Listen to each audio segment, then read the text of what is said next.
এই শোনো না, আমাদের অন্ধবিশ্বাস চ্যানেলটি যারা এখনো সাবস্ক্রাইব করেননি প্লিজ সাবস্ক্রাইব করে দাও। আর অল্প কিছু সাবস্ক্রাইবার হলে 1,00,000 পরিবার হবে। সবাই প্লিজ সাবস্ক্রাইব এবং বেশি বেশি শেয়ার করে দাও প্লিজ।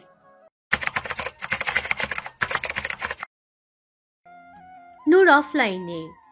ও 1 মিনিট দাঁড়া। জিম ফেসবুক থেকে বের হয়ে নূরের নম্বরে কল দেয়। কয়েকবার কল দেওয়ার পর কল রিসিভ হয়। নূর ফোন কানের কাছে ধরে বলে, হ্যালো, লাইনে আই। এই সময় দাঁড়া। নূর কল কেটে ফোনের ডাটা অন করে। এর সাথে সাথেই টুংটাং শব্দে নানান ধরনের নোটিফিকেশন আসতে শুরু করে, যার মাঝে বেশ কিছু মেসেজের নোটিফিকেশন, যেগুলো তাদের তিনজনের সমন্বয়ে গণিত গ্রুপ থেকে এসেছে। গ্রুপের ভেতর নূর মেসেজ দেয়, হ্যালো গাইস, ঈদ মোবারক। ঈদ মুবারক। জিম বলে। রাইসা নূরের উদ্দেশ্যে বলে, রাখ তোর হ্যালো, এতক্ষণ কোথায় ছিলে এটা বল। রাগ করিস না বনু, ঘর গুছিয়ে রাখছিলাম। আমি কি জানতাম তোরা দুজন এখানে লটর পটর করছিস? এই লটর পটরটা কি নু? জিম বলে। এর উত্তরে নূর বলে, কথা বলা আর কি। ও এখন বল তোদের খবর কি? দুজনে উত্তর দেয়, এই তো চলছে। তোর দিনকাল কেমন যাচ্ছে? ভালোই। মার্কেট শেষ? রাইসা বলে। 2 দিন আগেই। নূর বলে, আমারও সে শুধুমাত্র টুকটাক জিনিসপত্র কেনার বাকি আছে। ভাবছি আজ রাতেই যাব, কাল তো আবার ঈদ। ভালো। একাই যাবি নাকি? না, একাই কি আর যাওয়া যায়? হৃদ ভাইয়া নিয়ে যাবে বলেছে। তাহলে তো ভালোই। রাইসা নূরকে বলে, একটা কথা বল তো। বল। আচ্ছা, তোর আর হৃদ ভাইয়ের মাঝে কোনো কিছু চলছে নাকি রে? কি বলিস বুঝি না। মানে প্রেম ভালোবাসে আর কি। ধুর, কি বলিস এসব? আমাদের মাঝে এসবের কিছুই নেই। তাহলে তোর প্রতিটা কাজেই হৃদ ভাইয়াকে টেনে আনিস কেন? যেন তাকে তোর প্রতিটা কাজেই লাগবে। ভাইয়া তো আমার একমাত্র বড় বাবার একমাত্র ছেলে। বাবা তো সবসময় ফ্রি থাকে না। তাছাড়া আমার তো মা বাবা বড় ভাই বোন নেই যে আমাকে সাহায্য করবে, তাই হৃদ ভাইয়া আমার কাজে সাহায্য করে। এছাড়া আর কিছুই না। ও হুম। আর একটা কথা বল। বল। হৃদ ভাইয়াকে কি তোর ভালো লাগে? মানে তার সাথে সময় কাটাতে কি ভালো লাগে বা তার সঙ্গ পেতে কি ইচ্ছে করে? কি হৃদ ভাইয়া আমার একজন ভালো বন্ধু, সে কারণে ভাইয়ার সাথে থাকতে কথা বলতে ভালো লাগে। জিম বলে ওঠে, বাহ নূর বাহ, তলে তলে প্রেম তো জমে ক্ষীর। ধুর, কি বলিস এসব? রাইসা নূরের প্রত্যুত্তরে বলে, জিম ঠিক কথাই বলেছে। তুই নিজের অজান্তে হৃদ ভাইয়ার প্রেমে দিওয়ানা হয়ে গেছিস, তবে এখনো সেই প্রেম সুপ্ত অবস্থায় আছে। ধীরে ধীরে বুঝতে পারবি। ধুর, থাক তোরা, বাই। আরে আরে কই যাস? দাঁড়া। মেসেজ সেন্ড হয়েছে ঠিকই, তার আগে নূর অফলাইনে চলে গেছে, যা দেখে রাইসা জিমকে বলে, দেখছিস জিম, নূরকে ভালো কথা বললাম, শুনলো না। আজ যদি আমার হৃদ ভাইয়ার মতো চাচার ছেলে থাকতো তাহলে আমিও তার সাথে প্রেম করতাম, কতই না ভালো হতো, তাই না রে? কচু তো। তোর কি হলো রে? জিমও অফলাইনে চলে গেছে, যা দেখে রাইসা ভাবে, যাহ বাবা, কি এমন বললাম যে এভাবে লাইন থেকে বেরিয়ে যেতে হবে? ধুর, আমার হয়েছে যত জ্বালা। জিম ও রাইসার বলা কথাটা এখনো নূরের মাথার মাঝে ঘুরপাক খাচ্ছে। নূর বারবার ভাবছে, সে কি সত্যি হৃদকে ভালোবাসে, যা বড় ভাই কিংবা একজন ভালো বন্ধু হিসেবে নয়, বরং নিজের জীবন সাথী হিসেবে? কথাগুলো নূরের মাথায় অনবরত ঘুরতেই থাকে। কখনো কখনো ভাবছে রাইসা ও জিম ওকে উল্টোপাল্টা বুঝিয়ে দিয়েছে, এ কথা ভাবছে, যদিও আবার একই কথা ভাবনা ওর মাথায় ঘুরপাক খায়। নূরের ভাবনার মাঝে হৃদের মা নূরকে ইফতার করার জন্য ডাক দিলেই ইফতার খাওয়ার জন্য রুমের বাইরে যায়। ইফতারি খেতে সবাই এসে গেছে, শুধু হৃদ নেই এখানে, যা দেখে নূর বলে, বড় মা, হৃদ ভাইয়া খেতে এলো না যে? হৃদের মায়ের কিছু বলার আগেই হৃদ হাজির হয় সেখানে এবং নূরের সামনে চেয়ার টেনে বসে পড়ে, যা দেখে হৃদের মা বলে, এই তো এসে গেছে। হৃদ নূরের দিকে তাকিয়ে মুচকি হাসে, যা দেখে নূর কেন জানি লজ্জা পায়, মাথা নিচু করে নেয়। ও ভাবে হৃদের মুচকি হাসার সাথে লজ্জা পাওয়ার সম্পর্ক কি, নাকি এটা ও নিজের ভাবনার ফল বুঝে উঠতে পারে না। নূরের ভাবনার মাঝে মসজিদের মাইকে আজানের ধ্বনি বাজতে শুরু করে, যে কারণে সকল ভাবনাকে একপাশে সাইড করে রেখে আল্লাহ তাআলার নাম নিয়ে খেতে শুরু করে। রাত 8টা। একটু আগে হৃদ এসে নূরকে তৈরি হতে বলে গেছে। এদিকে নূর কয়েকটি 3 পিস বের করে বিছানায় ছড়িয়ে রেখেছে। সবগুলোকে নাড়িয়ে চাড়িয়ে দেখেই চলেছে। এই ভেবে সে পড়বে তো পড়বে কোনটা। আরো বেশ কিছু সময় এসব ভাবনার মাঝেই কেটে যায়, তবুও কোনো কিছুই বুঝে উঠতে পারছে না। একবার ভাবে রিতকে কি জিজ্ঞেস করবে এখন সে কি পড়বে বা কোনটা পড়বে। নূরের এসব উল্টোপাল্টা ভাবনা দেখে নিজেই নিজের মাথায় বাড়ি মেরে বলে, ধুর, কি সব আবোল তাবোল ভাবি এসব। হৃদ ভাইয়াকে জিজ্ঞেস করার কি আছে? এর আগে তো কখনো জিজ্ঞেস করিনি আমি, আজ কেন? সব হয়েছে ওই পাগল দুটোর কারণে। কি সব উল্টোপাল্টা বুঝিয়ে মাথাটা নষ্ট করে দিয়েছে, যার থেকে কিছুতেই বের হতে পারছি না। নূরের ভাবনার মাঝে রিত দরজার বাইরে থেকে বলে ওঠে, নূর, তোর তৈরি হওয়া শেষ নাকি আরো সময় লাগবে? নূর কোনো কথা না বলে দরজা খুলে দেয়। রিত নূরকে আগের মতোই দেখে বলে, কি ব্যাপার, তৈরি হসনি এখনো? আসলে নকলে না বলে যা বলার সোজাসুজি বল। কি পরে যাব বুঝতে পারছি না। কথাটা বলে জিভে কামড় দেয় নূর। কি বলে ফেললো এটা? বলতে না চেয়েও ঠিকই বলে ফেলেছে। রিত নূরের মুখের দিকে তাকিয়ে রুমের ভেতরে প্রবেশ করে। দেখে সমস্ত বিছানা জুড়ে নানান রঙের নানান ডিজাইনের জামাই ভর্তি করে রেখেছে, যেগুলোর প্রতিটি অনেক সুন্দর। যার ভেতর থেকে গোলাপি রঙের জামা হাতে নেয় রিত, যা নূরের সামনে ধরে বলে, এটা পরে নে দ্রুত, আমি বাইরে অপেক্ষা করছি। নূর নিজের জন্য প্রয়োজনীয় কসমেটিক্স কিনতে ব্যস্ত। এদিকে রিত দোকানের বাইরে দাঁড়িয়ে নূরের জন্য অপেক্ষা করতে থাকে। এমন সময় হৃদের চোখ একটা দোকানে ডিসপ্লেতে সাজানো হালকা নীল রঙের শাড়িতে আটকে যায়, যে কারণে সেদিকে এগিয়ে যায় হৃদ।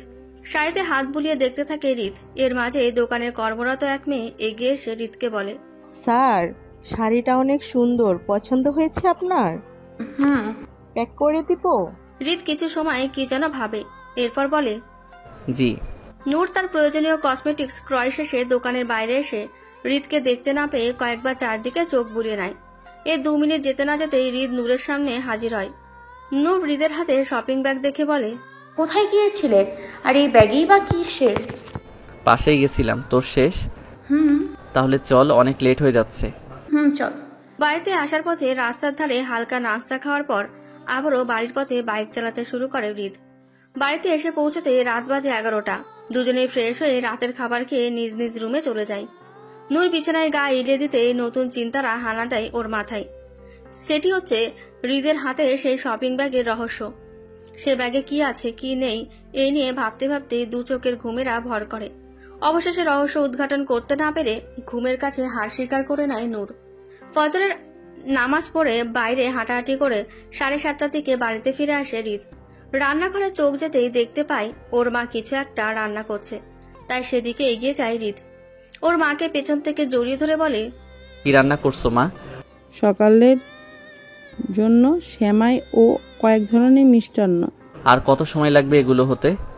এই তো প্রায় শেষ। এত সময় কোথায় ছিলি? বাইরে হাঁটাহাঁটি করলাম। এখন গিয়ে ফ্রেশ হয়ে তৈরি হয়ে নাও। নূরমা, আর কত ঘুমাবে? এখন উঠে পড়ো। আর একটু বাবা। উঠে পড়ো, আর ঘুমাতে হবে না।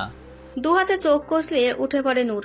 নূরের কপালে আলতোভাবে ঠোঁট ছুঁয়ে বলে, এই তো আমার লক্ষ্মী মেয়ে, এখন যাও ফ্রেশ হয়ে এসো। যাচ্ছি। তার আগে আমার টাকা আমায় বুঝিয়ে দাও। বলে ওর বাবার দিকে হাত বাড়িয়ে দেয় নূর। ওর বাবাও হাসি মুখে পকেট থেকে কয়েকটি 500 টাকার নোট নূরের দিকে বাড়িয়ে দেয়। নূরও টাকাগুলো নিজের হাতে নিয়ে ওর বাবার গালে চুমু দিয়ে ফ্রেশ হতে চলে যায়। হৃদের মা সবাইকে খেতে ডাক দিলে একে একে সবাই খেতে চলে যায়। খাওয়া শেষে নূর ওর বড় বাবার কাছে গিয়ে বলে, বড় বাবা, আমার ঈদ বোনাস দাও। কিসের কথা বললি যেন ঠিক মতো শুনতে পাইনি। বুঝতেই পারছিস বয়স হচ্ছে, তাই আজকাল ঠিক ডাক শুনতে পাই না। টাকার কথা বলতেই কানে শুনতে পাও না, তাই না? এই দেখ, আবার কি জন্য বললি শুনতেই পেলাম না। একদম মজা করবে না আমার সাথে। দ্রুত আমার টাকা দাও, নয়তো বড় মাকে বলে দিব সব। টাকা চাইছিস, ভালো করে বললেই হতো। এই ধর। বলে 1000 টাকার 2টো নোট বাড়িয়ে দেয় নূরের দিকে। তো দেখে নূর বলে, শুধু 2টোতে হবে না, আরো দাও। এই নে, এবার খুশি হয়েছিস? অনেক খুশি হয়েছি। তাহলে এবার আমাকেও খুশি করে দাও। দিচ্ছি। কথা শেষে এগিয়ে গিয়ে 2 গালে 2টো চুমু দেয় নূর। এরপর বলে, তুমি থাকো, আমি গেলাম বড় মায়ের কাছে টাকা নিতে। ওকে, যা পাগলি। বড় মা, এখন কাজ করছি, কাজ শেষ হলে পেয়ে যাবি। এখন ভাগ এখান থেকে। যেভাবে বলছো মনে হয় আমি শুধু তোমার কাছে টাকার জন্যই আসি। সব সময় না এলেও এখন কি জন্য এসেছিস সেটা আমি ভালো করেই জানি। তাছাড়া তুই যে টাকার জন্য এসেছিস সেটা তুই নিজেই বললি মাত্র। হয়েছে, তোমার টাকা আমার চাই না। নূর ওর বড় মায়ের কাছে ঠুনকো রাগ দেখিয়ে হৃদের রুমের দিকে যায় হৃদের কাছে কিছু টাকা আদায় করার জন্য। হৃদের রুমে ঢুকে চারদিকে একবার তাকায় নূর, কিন্তু রুমের ভেতরে হৃদের টিকিটাও খুঁজে পায় না নূর। পাবেই বা কি করে? হৃদের তো আর টিকি নেই, আছে শুধু মাথায় ঝাঁকড়া চুল। হৃদের কাছে টাকা হাতাতে না পেরে হতাশ হয়ে নিজের রুমে ফিরে যায় নূর। বিছানার দিকে চোখ যেতে দেখে কাল রাতে সেই শপিং ব্যাগ, তাই দ্রুত সেদিকে এগিয়ে যায় নূর। ব্যাগ খুলে দেখে শাড়ির ছবি দেওয়া একটি প্যাকেট, তার সাথে আরো একটি ছোট্ট প্যাকেট। প্রথমে শাড়ির প্যাকেট থেকে শাড়িটা বের করে, হালকা নীল রঙের শাড়ি, যা পছন্দ হয় নূরের। শাড়ির ভাঁজ খুলে গায়ে জড়িয়ে আয়নার সামনে দাঁড়িয়ে আয়নার দিকে তাকায় নূর। আয়নাতে নিজের প্রতিচ্ছবি দেখে নিজেই লজ্জা পায় নূর। পরক্ষণে হতাশা এই ভেবে সে এই শাড়ি পরবে কি, সে তো শাড়ি পরতে জানে না। নূর শেষবার যখন শাড়ি পরেছিল স্কুলের এক অনুষ্ঠানে, যখন সে ক্লাস 9-এ পড়ে, যা ওর বড় মা ওকে পরিয়ে দিয়েছিল। সেই সময় অনেকগুলো পিনের সাহায্যে শাড়িকে আটকিয়ে দিয়েছিল যেন খুলে না যায়, তবুও কাজ হয়নি। নিজের অসাবধানতার কারণে একটুর জন্য মান সম্মানের ফালুদা বানাতে বানাতে বেঁচে গিয়েছিল নূর, যে কারণে দ্বিতীয়বার শাড়ি পরার সাহস জুগিয়ে উঠতে পারেনি নূর। নূর গোসল করা শেষে নিজের রুমের ব্যালকনিতে দাঁড়িয়ে মাথার চুল মুছছিল। এমন সময় পাশের ব্যালকনিতে দাঁড়িয়ে হৃদ বলে ওঠে, মেলায় যাবি? হৃদের করা প্রশ্নটা নূরের কাছে হাস্যকর মনে হলো। যেখানে নূর মেলায় যাওয়ার কথা শুনে পারছে না ও শুধু খুশিতে লাফাতে, নূর হাসি হাসি মুখ করে হৃদকে বলে, যাব না কেন? কখন যাবে বলো, আমি যাওয়ার জন্য এক পায়ে রাজি। এত লাফালাফি করার দরকার নেই, বিকেলে তৈরি থাকিস। হৃদ রুমের ভেতরে যেতে নিলে নূর হৃদকে ডেকে ওঠে, ভাইয়া। বল। মেলায় যাওয়ার আগে আমাকে একটু রাইসার বাড়িতে যেতে হবে। ওখানে গিয়ে কি করবি? ওখানে গিয়ে তৈরি হতাম। আচ্ছা ঠিক আছে, বেশি সময় নিবি না, তাড়াতাড়ি বের হবি, অনেকটা পথ যেতে হবে। তুমিও ভেতরে এসো। আমি এখানে অপেক্ষা করছি, যা বলেছি মাথায় থাকে যেন। থাকবে। কি রে, পেয়েছিস? ফারহা আপু থেকে নিয়ে রেখেছি। ওয়াশরুমে গিয়ে প্রয়োজনীয় সবকিছু পরে বের হ, আমি শাড়িটা পরিয়ে দিচ্ছি। নূর ওয়াশরুম থেকে বের হলে রাইসা 10 মিনিটের ভেতর শাড়ি পরিয়ে রেডি করে দেয় নূরকে। নূর রাইসাকে বলে, তোকে যে বলেছিলাম সেফটি পিনের কথা এনেছিস? দাঁড়া বোন, সবুর কর, আমি তোকে ছেড়ে কোথাও পালাচ্ছি না, লাগিয়ে দিচ্ছি। আমি সেরকম কিছু বলেছি নাকি? তুই চুপ থাক, কাজ করতে দে আমাকে। শাড়িটা বেশ কিছু সেফটি পিন দ্বারা বাঁধিয়ে দেয় রাইসা। এরপর রাইসা নূরকে ভালোভাবে লক্ষ্য করে বলে, দোস্ত, তোকে একদম নীলপরীর মতো লাগছে। আমি শিওর ভাইয়া আজ তোর উপর ক্রাশ খাবেই খাবে। রাইসার কথা শুনে নূর লজ্জা মাখা হাসি দেয়। রাইসার গায়ে আলতো বাড়ি মেরে বলে, ধুর, তুই শুধু আবোল তাবোল কথা বলছিস, এরকম কিছুটি হবে না। হবে কিনা সেটা বাইরে গেলেই বুঝতে পারবি। এখন আয়নায় তাকিয়ে দেখ সাজানো ঠিক আছে কিনা। হয়েছে, আর দেখতে হবে না, থাক আমি গেলাম। ভাইয়াকে নিজের রূপ দেখানোর এত তাড়া? রাইসা ভালো হচ্ছে না কিন্তু। এখন তো আমি খারাপ হবই। হৃদ ভাইয়ার জন্য আমার খুব খারাপ লাগছে, বুঝলি? কেন? ওই যে আজ ভাইয়া তোর রূপের নেশায় পাগল হয়ে যাবে তাই। ধুর ছাই। বলে রুম থেকে বেরিয়ে আসে। হৃদের বাইকের থেকে একটু পেছনে দাঁড়িয়ে বলে, আমি আমার শেষ। হৃদ নূরকে বলে, আধা ঘন্টার বেশি সময় লাগে কারো এইটুকুন সাজে? প্রথমে নূরের দিকে না তাকিয়ে কথা বললো, যখন নূরের দিকে চোখ যায় তখন যেন হৃদের মুখে কথা ফুরিয়ে যায়। মুগ্ধ দৃষ্টিতে তাকিয়ে থাকে কয়েক পলক। নূর হৃদকে ওর নিজের দিকে এভাবে তাকিয়ে থাকতে দেখে ওর গাল লজ্জায় লাল বর্ণ ধারণ করে। লজ্জায় মাথা নিচু করে নেয়। মিয়ে যাওয়া কণ্ঠে বলে, ভাইয়া যাবে না। কিন্তু হৃদ এখনো আগের মতোই চেয়ে আছে নূরের দিকে। হৃদের কোনো হেলদোল নেই। নূর সাবধানে যাস, ভাইয়া নূরকে দেখে রাখবেন, আবার কেউ যেন উঠিয়ে নিয়ে না যায় নূরকে। রাইসা নিজের রুমে জানলা দিয়ে কথাটা জোরেই বলে ওঠে। এরপর একটু শব্দ করেই হেসে ওঠে রাইসা। এতে সম্মতি ফিরে আসে হৃদের। রাইসার কথার জবাবস্বরূপ মাথা নাড়িয়ে নূরকে বাইকে বসিয়ে চলতে শুরু করে। পেছনে ফেলে যায় কিছু সুন্দর মুহূর্তকে। প্রায় 1 ঘন্টা বাইক চালানোর পর মেলায় যখন পৌঁছায় তখন বিকাল 5:30 বেজে গেছে। এই 1 ঘন্টা কেউ কারোর সঙ্গে কথা বলেনি। নূরও বলার চেষ্টা করেনি। চেষ্টা করবেই বা কি করে? এমনিতেই কিছুদিন থেকে হৃদেরও ভালোবাসে কিনা ভাবতে ভাবতে জীবন শেষ। চেষ্টা করবেই বা কি করে? এমনিতেই কিছুদিন থেকে হৃদকেও ভালোবাসে কিনা ভাবতে ভাবতে জীবন শেষ। কিছুতেই কোনো কিছু বুঝে উঠতে পারছে না। তার উপর তখনকার মুহূর্তটা মনে পড়লে যে গা শিউরে ওঠে ওর। হৃদও একদম চুপচাপ। নিজের আবেগের বয়স পার করে এসে সে ছোট্টবেলা থেকে যার সঙ্গে একসাথে বেড়ে উঠল, তাকে শাড়ি পরিহিত রূপসী নারী রূপে দেখে ক্রাশ খাওয়া, নিজের কন্ট্রোল হারিয়ে ফ্যালফ্যাল করে তাকিয়ে থাকা, তার উপর অন্য একটি মেয়ের সামনে ধরা খেলে কি কথা মুখ দিয়ে বের হয়। পার্কিং এরিয়ায় বাইক রেখে নূরকে সঙ্গে করে টিকিট কাউন্টারের দিকে, সেখান থেকে টিকিট কেটে ভেতরে প্রবেশ করে। নূর আগে আগেই চলছে, নূরের পেছনে হৃদ। এমন সময় কিছু একটা দেখে সেদিকে এগিয়ে যায় নূর, যে কারণে হৃদও নূরকে অনুসরণ করে এগিয়ে যায়। নূর সোজা হাওয়াই মিঠাইয়ের স্টলের সামনে দাঁড়িয়ে পড়ে। কয়েক সেকেন্ড পরে নূর তার কাঙ্ক্ষিত বস্তু নিজের হাতে পেয়ে যায়।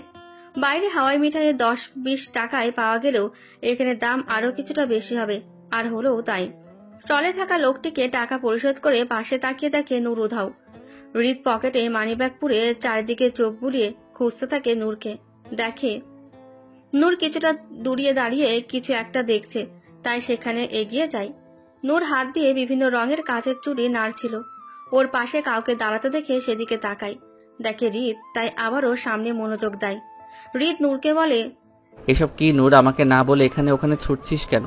এতগুলো মানুষের ভিড়ে একবার যদি হারিয়ে যাস তখন তোকে কোথায় খুঁজবো বলতো? সরি ভাইয়া, আমি বুঝতে পারিনি এমনটা আর হবে না। ওকে, চুরি নিবি? পছন্দ হয়েছে তোর? 4-5 রকমের পছন্দ হয়েছে, এখন কোনটা রেখে কোনটা নিব বুঝতে পারছি না। কোনগুলো পছন্দ হয়েছে দেখি? হাতের আঙুল দিয়ে দেখিয়ে বলে, এই যে এগুলো। ভাইয়া সবগুলো প্যাকিং করে দিন। হৃদের কথায় সামনে থাকা ব্যক্তিটি একে একে সবগুলো প্যাকিং করে দেয়। এগিয়ে হৃদের কথায় নূর অবাক হয়ে বলে, সবগুলো আমার। কথা শেষে হৃদ সামনে থাকা চুড়িগুলোর থেকে নীল রঙের চুড়ি নিজের হাতে নেয় এবং নূরের দিকে বাড়িয়ে দিয়ে বলে, এগুলো হাতে পরে দেখ হয় কিনা। অনেকগুলো তো নিলাম, আবার এটা কেন? যা বলেছি কর।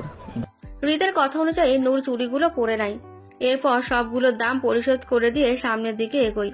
হৃদের চোখ বেশ কিছুটা দূরে যেতেই দেখে ফুল কাঠিতে ঝুলে রাখা হয়েছে। নূরকে নিয়ে সেদিকে এগিয়ে যায় হৃদ। সেখান থেকে রং বেরঙের ফুলের গাজরা নূরের মাথায় দিয়ে দেয়। পকেট থেকে ফোন বের করে নূরকে সামনে দাঁড় করিয়ে ছবি তুলে নেয়। ছবিটা কেমন হয়েছে দেখছিল হৃদ। নূরও কৌতূহল নিয়ে ছবিটা দেখার জন্য হৃদের কাছে এসে ফোনের দিকে তাকায়। এর মতো অবস্থায় হৃদ নূরের দিকে তাকায়। একইভাবে নূরও হৃদের ফোনের স্ক্রিন থেকে চোখ সরিয়ে হৃদের দিকে তাকায়। হৃদকে নিজের দিকে তাকিয়ে থাকতে দেখে নূর কিছুটা দূরে সরে দাঁড়িয়ে লজ্জায় মাথা নিচু করে নেয়। হৃদ নূরের অবস্থা বুঝে ফোনটা নূরের দিকে বাড়িয়ে দেয়। নূরও ফোনটা নিজের হাতে তুলে নেয়। এরপর স্ক্রল করে এক এক করে ছবিগুলো দেখতে থাকে। পরপর কয়েকটি ছবি দেখার পর হৃদকে ফোন দেওয়ার আগে ছবিগুলোর উপর আরো একবার স্ক্রল করতেই আরো কিছু ছবি ভেসে ওঠে স্ক্রিনে, যেগুলো এখনকারই বিভিন্ন স্থানে তোলা। ওরই বেশ কয়েকটি ছবি, যা দেখে একটু অবাকই হয় নূর। ওর এতগুলো ছবি তুললো, আরো একটা মেয়ে হয়েও বুঝতেই পারল না এটা কি করে সম্ভব। সম্ভবিত তা না হলে কি আর ছবিগুলো তুলতে পেত? ছবিগুলো দেখা শেষে হৃদের দিকে ফোন বাড়িয়ে দিলেই হৃদ ফোন পকেটে পুরে নেয়। নূর কোনো কথা না বলে সামনের দিকে এগিয়ে চলে গিয়ে দাঁড়ায় নাগরদোলার সামনে। নূর কাঁপা কাঁপা গলায় হৃদকে বলে, ভাইয়া নাগরদোলায় উঠবো? ভয় পাবি? এটাতে উঠলে চল, অন্য আরো আছে, ওখানে উঠিস। ভয় পাবো না, এখানেই উঠবো। হৃদ নূরের কথা জবাব না দিয়ে টিকিট কেটে দুজনে পাশাপাশি উঠে পড়ে। নূর ভয় পাবে না জোর দেখিয়ে বললেও ওরা একটু ওপরের দিকে উঠতেই 2 হাত দিয়ে হৃদের হাত শক্ত করে চেপে ধরে চোখ বন্ধ করে নেয় নূর। যা দেখে একটু হাসে হৃদ। এটা নিয়ে নূরকে পচাতে পারবে বলে হৃদ নূরের ছবি ফ্রেম বন্দি করে নেয়। দোস্ত, রাইসা বলল তুই আর হৃদ ভাইয়া মিলে নাকি মেলায় ঘুরতে গেছিলি। তাতে কি হয়েছে? আমার আবার কি হবে? মেলায় কি কি করলি? কি আবার করব? নূর একটু থেমে জিমের বলা কথার মানে বোঝার চেষ্টা করে, মুহূর্তেই বলে ওঠে, এই তুই কি সব মিন করছিস? আমি বুঝি না মনে করেছিস? পাশ থেকে রাইসা বলে, বুঝতে যেহেতু পেরেছিস তাহলে আসল কথা ছেড়ে ফেল দেখি। এখানে আসল নকলের কিছুই নেই। ভাইয়া তোকে কোনো কিছু গিফট টিফট দেয়নি বা অন্য কিছু করিস? কি বলছিস বুঝছিস তো নাকি? একদম উল্টোপাল্টা কথা বলবি না। আর তোরা যা ভাবছিস এমন কোনো কিছুই নেই আমাদের ভেতর, আর না কিছু হয়েছে। হয়েছে, আর ন্যাকামি করে বলতে হবে না। কাল নিজ চোখেই দেখলাম ভাইয়া তোর দিকে কিভাবে তাকিয়েছিল, আর তোর তো লজ্জায় মরি মরি ভাব। ভাবলাম তুই তোর লজ্জা মাখা মুখ নিয়ে ভাইয়ার বুকে ছাপিয়ে পড়বি। এরপর ভাইয়া তোকে পরম যত্নে তার বুকের মাঝে আগলে রাখবে। তা না করে একজন থাকে চেয়ে অন্য থাকে মাথা নিচু করে। আর তোকে যে বললাম ভাইয়া তোকে দেখে টাসকি খাবে, তা 100 ফলে গেছে। দেখেছিস আমার কথা? ইস, তোদের যে কি লাগছিল রে। নূর ও হৃদ ভাইয়ার রোমান্টিক সিনটাকে দেখতে না পেরে পুরো মিস করে গেল। এটা ঠিক বলেছিস। নূর রাগ দেখিয়ে বলে, আমি কি জানতাম ভাইয়া অমন করবে? তাছাড়া তোরা দুজন আমাদের নিয়ে পড়লি কেন বলতো? তুই আমাদের ফ্রেন্ড হয়ে তলে তলে টেম্পু চালাবি, আমরা কি চেয়ে চেয়ে দেখবো ভাবছিস? তোরাও চালা নিজেদের মন মতো টেম্পু বা সিএনজি। জিম বলে, বুঝলি নূর, অনেক দিন থেকেই চাচ্ছি একটা প্রশ্ন করব, বাট বলার হলো না। জিম নূরকে কথাগুলো বললেও কথা শেষ করার আগে রায়সার দিকে তাকাই। জিমের কথাগুলো শুনে নূর কিছু বলতে যাবে, রায়সা তার আগেই বলে, তোর মতলব আমার সুবিধে লাগছে না, বড্ড প্যাচালো তুই। কি আর করার, দেখি কি করা যায়। নূর বলে, কাউকে কি ভালোবাসিস? জানি না, তবে একজনকে খুব ভালো লাগে আমার। আবারও একইভাবে রায়সার দিকে তাকায় জিম। রায়সা এবার হাতের আঙুল উঁচু করে জিমকে বলে, তুই বারবার কথা বলার সময় আমার দিকে তাকাচ্ছিস কেন রে? নূর, এটা কে রে? কেন তুই চিনিস না আমাকে? আমি নূরকে বলছি, তুই বারবার তেতে উঠছিস কেন? নূর দুজনকে ঝাড়ি মেরে বলে, থাক ভাই, শান্তি দে একটু, তোদের জ্বালায় জীবনটা শেষ। রায়সা বলে, জিমকে জিজ্ঞাসা কর কথা বলার সময় আমার দিকে তাকানোর মানে কি, ওকে আমার সুবিধে লাগছে না। জিম বলে, ফ্রেন্ডের দিকে তাকানো বা তাকিয়ে কথা বলা কি মানা? রায়সা বলে, মানা হবে কেন? তাই বলে প্রতিটা মুহূর্তে তাকাবি না কি? আমি যে তোর দিকে বারবার তাকাই, এটা তুই জানলি কিভাবে? জিমের কথায় রায়সা থতমত খেয়ে যায়, যা দেখে নূর হেসে দেয়। রায়সা জিমের সাথে কথায় পেরে না উঠে গোমরা মুখ করে বসে থাকে, যা দেখে নূর রায়সার দু গাল টেনে ধরে বলে, ওলে আমার গুলুমুলু বাবুটা রে, দেখি আমার বাবুটা কি রাগ করে। নূরের কথা শুনে রায়সা আর গোমরা মুখ করে থাকতে না পেরে হেসে ওঠে। একই সাথে নূর ও জিমের মুখেও হাসি ফুটে ওঠে। ক্যাফেতে হৃদ বসে ফোন টিপছে, একই সাথে কফির কাপে চুমুক দিচ্ছে। রিয়া হৃদের সামনে থাকা চেয়ার টেনে বসে বলে, কখন এসেছিস? মাত্রই আসলাম। তোর আসতে লেট হলো যে? রাস্তায় জ্যাম ছিল। ও রিয়া হৃদের দিকে একটি কার্ড বাড়িয়ে দেয়। হৃদ কার্ডটা কিসের দেখার জন্য খোলার চেষ্টা করে এবং বলে, কিসের এটা? আমার বিয়ের। রিয়ার কথায় হৃদ কার্ড ফেলে রিয়ার দিকে অবাক দৃষ্টি নিয়ে তাকায়, যা দেখে রিয়া হাসি মুখে বলে, অবাক হওয়ার কিছু নেই, কিছুদিন থেকেই বাবা বলছিল বাবার বন্ধুর ছেলের কথা। তার বাবা মানে আমার হবু শ্বশুর, তিনি অনেকবার আমাদের বাসায় এসেছিলেন। তখনই তিনি আমাকে ওনার ছেলের বউ বানাবে বলে ঠিক করেন। সে অনুযায়ী বাবাকে এ কথা জানায়।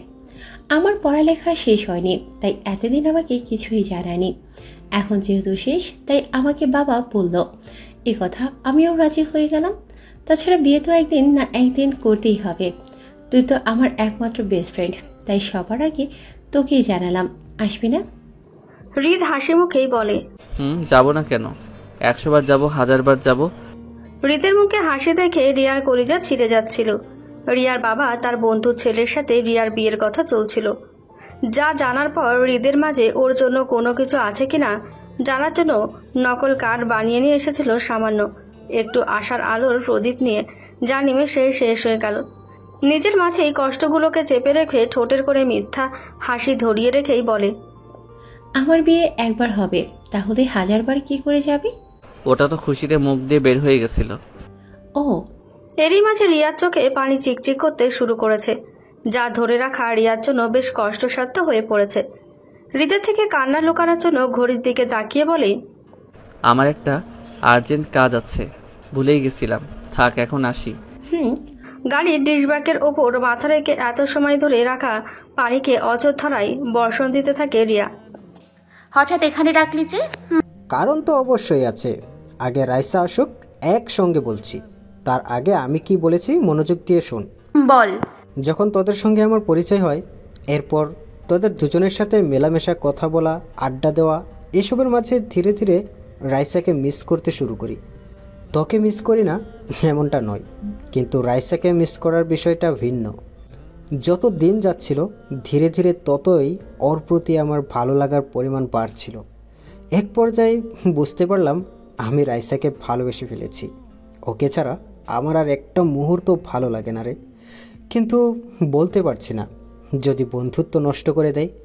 কখনো আর কথা না বলে আমার সাথে, ওর সঙ্গে কথা বলতে না পেলে যে নিজেকে ঠিক রাখতে পারবো না। কিছু একটা কর না। নূর জিমের দিকে কয়েক পলক তাকিয়ে থেকে বলে, আমার এখানে কি করার আছে বল। ওকে একটু বুঝিয়ে বলতে আমার সম্পর্কে, আমি যে ওকে ভালোবাসি এ কথা। কে কাকে ভালোবাসি রে নূর? জিম ও নূরের কথার মাঝে রাইসা কথাটা বলে ওঠে, যা শুনে নূর বলে, তো কে আবার কাকে ভালোবাসতে যাবে? আমি তো শুনলাম জিম বলছিল ভালোবাসার কথা, তাই বললাম কে কাকে ভালোবাসে। আরে না, তেমন কিছু নয়, তুই নেই তাই গল্প করছিলাম। ভালো, এখন বল তোরা কেমন আছিস? দুজনের বলে, আছি আলহামদুলিল্লাহ, তোর খবর কি? আমারও চলছে ঝাঁকানাকা। জিম কি যেন বলবি বলেছিলি? জিম বলে, তাহলে এখন শুন বলছি। সেটাই তো শোনার জন্য অপেক্ষায় আছি, বল দ্রুত। কথাটা বলে রাইসা, যার প্রত্যুত্তরে জিম বলে, কথার ভিতর তোর বা হাত ঢুকিয়ে দিলে বলবো কিভাবে? ওকে, আর কিছু বলছি না, শুরু কর। জিম ওর কাঁধে থাকা ব্যাগের চেন খুলে দুটো কার্ড বের করে, যা নূর ও রাইসার হাতে তুলে দেয়। নূর বলে, এটা কিসের কার্ড রে? খুলে দেখ। কার্ড খুলে সবকিছু পড়া শেষে নূর বলে, রিয়া আপুর বিয়ে হঠাৎ এই সময়ে? হঠাৎ হবে কেন? বিয়ের কথা অনেক দিন থেকে চলছিল। আপু রাজি না থাকার কারণে বিয়ের কথা বেশি দূরে এগোয়নি। 4 দিন আগে আপু বলল সে নাকি রাজি, তাই তোদের কার্ড দিতে এলাম। রাইসা বলে, ভালো হয়েছে, আমার খুব খিদে পেয়েছে রে, খেতে হবে। আশেপাশে তো কোনো বাদাম বোট চানাচুর ছাড়া অন্য কিছু দেখছি না। চল বাইরে গিয়ে দেখি খাওয়ার মতো কিছু পাওয়া যায় কিনা। বাড়ির গেট খুলে দিতেই হৃদ প্রবেশ করে ঘামে ভেজা শরীর নিয়ে ডাইনিং টেবিলে থাকা গ্লাসে পানি ঢেলে হৃদের দিকে বাড়িয়ে দেয় নূর। হৃদ গ্লাস হাতে নিয়ে পানি পান করার সময় আর চোখে তাকায় নূরের দিকে।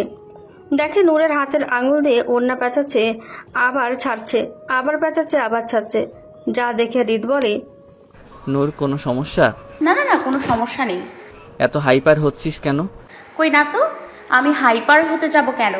তাহলে কি কোনো কিছু বলতে চাস? না, তেমন কিছু না, তুমি ফ্রেশ হয়ে এসো, আমি খাবার দিচ্ছি। হৃদ নূরের মাথায় বুলিয়ে নিজের রুমের দিকে যেতে নাই, এরপর থেমে পেছনে ফিরে বলে, খাবার নিয়ে রুমে আয়। ভাই আমি রেডি। নূরের কথায় হৃদ নূরের দিকে কয়েক সেকেন্ড মুগ্ধ হয়ে তাকায়, এরপর কিছুটা ধমকের সুরেই বলে ওঠে, এসব কি দিয়েছিস মুখের মধ্যে? আর চুলি বা খুলে রেখেছিস কেন? নূরের হাসি মুখ হৃদের ধমক খেয়ে চুপসে যায়। নূর মিনমিন করে বলে, বিয়ে বাড়িতে যাচ্ছি তাই তো একটুখানি সাজুগুজু করলাম, চুল তো আমি সবসময় খুলেই রাখি। বিয়েটা রিয়ার, তাই তোর এত সেজেগুজে কাজ নেই। রুমে গিয়ে মুখ ধুয়ে সবকিছু তুলে ফেলবি, তারপর চুল বাঁধার হিজাব দিয়ে চুল ঢেকে নিবে।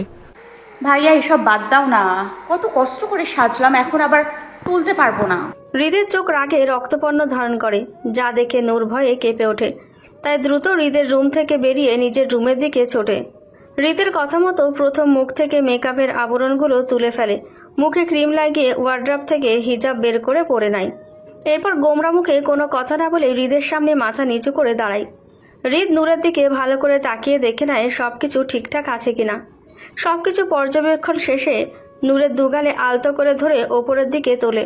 হৃদের স্পর্শে দু চোখ বন্ধ করে নেয় নূর। বারবার ওর গা কেঁপে কেঁপে উঠছিল, যা হৃদের অজানা। নূরকে চোখ বন্ধ করতে দেখে হাসে হৃদ, বলে, নূর আমার দিকে তাকা। নূর ধীরে ধীরে চোখ খুলে তাকায়। হৃদ বলে, তুই বড় হচ্ছিস, সব কিছুই বুঝতে পারিস, তবুও অবুঝের মতো করলে কি চলবে বল?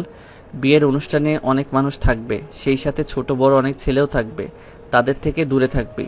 কেউ যদি ডিস্টার্ব করার চেষ্টা করে তাও আমাকে জানাবি। যা যা বললাম মনে থাকবে? নূর ওপর নিচে মাথা ঝাঁকায়, যার অর্থ মনে থাকবে। দুজনই বাড়ির মানুষের কাছ থেকে বিদায় নিয়ে বাইকে উঠে বসে। হৃদ নূরকে বলে, সাবধানে ধরে বস। নূর এক হাত বাইকের পেছনে ধরে অন্য হাত হৃদের কাঁধে রাখে। হৃদ ওর কাঁধে থাকা হাতটার দিকে তাকিয়ে শব্দহীনভাবে হেসে বাইক চালাতে শুরু করে। আজ রিয়ার গায়ে হলুদ, কাল বিয়ে, যে কারণে ইতিমধ্যেই ওদের আত্মীয় স্বজনেরা আসতে শুরু করে দিয়েছে। কেউ এখনো রাস্তায়, কেউ বা এসে পৌঁছেছে। বাড়ির উঠোনে বিয়ের প্যান্ডেল সাজানো হয়েছে। হলুদের অনুষ্ঠান বিকেলের দিকে, তাই এখনো টুকটাক সাজানোর কাজ চলছে। এখানে গায়ে হলুদ ও বিয়ে দুটোরই অনুষ্ঠান করা হবে। রাইসা এসেছে একটু আগে। নূরের সঙ্গে প্রথমে আসতে চেয়েছিল, কিন্তু ওর বাবা অযথা ঝামেলা বাড়াতে চায়নি, তাই নিজেই রেখে গেছেন রাইসাকে। রিয়াদের বাড়িতে মাত্র এসে পৌঁছেছে হৃদ ও নূর। রাইসা ও বিয়ের অনুষ্ঠানে আসা কিছু ছোট ছোট মেয়ের সাথে বসে কথা বলছিল। এমন সময় নূর ও হৃদকে আসতে দেখে এগিয়ে আসে। ওদের থেকে কিছুটা দূরে জিম কাজ করছিল, সেও এগিয়ে আসে।